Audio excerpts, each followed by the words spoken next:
আজি জন্মদিন উপলক্ষে তেজপুৰ ঐতিহাসিক দহ পৰ্বতীয়াৰ বেজৰ চুবুৰীৰ গণেশ মন্দিৰ দৰ্শন কৰিবলৈ আহিলোঁ। আপোনালোকেও দৰ্শন কৰক আৰু সকলো ৰাইজৰ হৈ এগছি চাকি আগবঢ়ালোঁ। আপোনালোকে সেৱা কৰক আৰু গণেশ বাবাৰ কৃপা লাভ কৰক।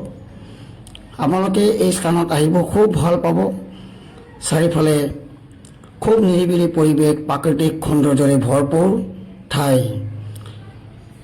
তেজপুৰৰ দেৱীসিং ঘাট সকলোৱে গম পায় আৰু পিকনিক ছিজনত অসংখ্য ৰাইজৰ সমাগম ঘটে।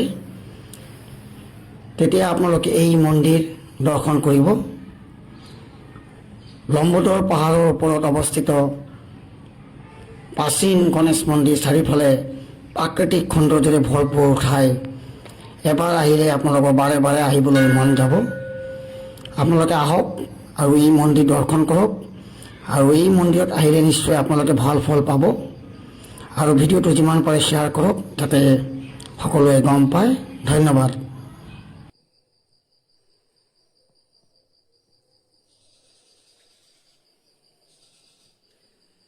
নমস্কাৰ, স্বাগতম জনাইছোঁ তেজপুৰ সংবাদ 24 অসমত।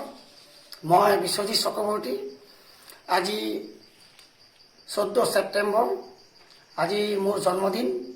এইকাৰণে মই তেজপুৰৰ ঐতিহাসিক দেৱীসিং ঘাট বেজৰ চুবুৰীৰ এই গণেশ মন্দিৰত আহিলোঁ আৰু সকলো ভক্তবৃন্দ ৰাইজৰ হৈ এগছি চাকি আৰু মোৰ নামত এগছি চাকি জ্বলালোঁ। আপোনালোকে সেৱা কৰক আৰু বাবাৰ গণেশৰ কৃপা লাভ কৰক। আৰু খুব ধুনীয়া মন্দিৰ আৰু ইয়াত আহিলে সঁচাকৈ মনটো খুব ভাল লাগে। এবাৰ আহিলে বাৰে বাৰে আহিবলৈ মন যায়। আপোনালোকে আহক, বাবাৰ ওচৰত আহি চাকি এগছ জ্বলাওক আৰু বাবাৰ কৃপা লাভ কৰক। খুব ধুনীয়া ঠাই। তেজপুৰৰ দেৱীসিং ঘাট যাওঁতে বেজৰ চুবুৰী শ্ৰী শ্ৰী লম্বোদৰ পাহাৰ, এই মন্দিৰ অৱস্থিত। লম্বোদৰ পাহাৰ বুলি কয় আৰু জনশ্ৰুতি মতে বহুত প্ৰাচীন মন্দিৰ। প্ৰায় 100 বছৰ আগৰ এই মন্দিৰ। বৰ্তমান খুব ধুনীয়া মন্দিৰখন নতুনকৈ হৈ আছে। আপোনালোকে এবাৰ আহক, দৰ্শন কৰক, নিশ্চয় ভাল ফল পাব। ধন্যবাদ।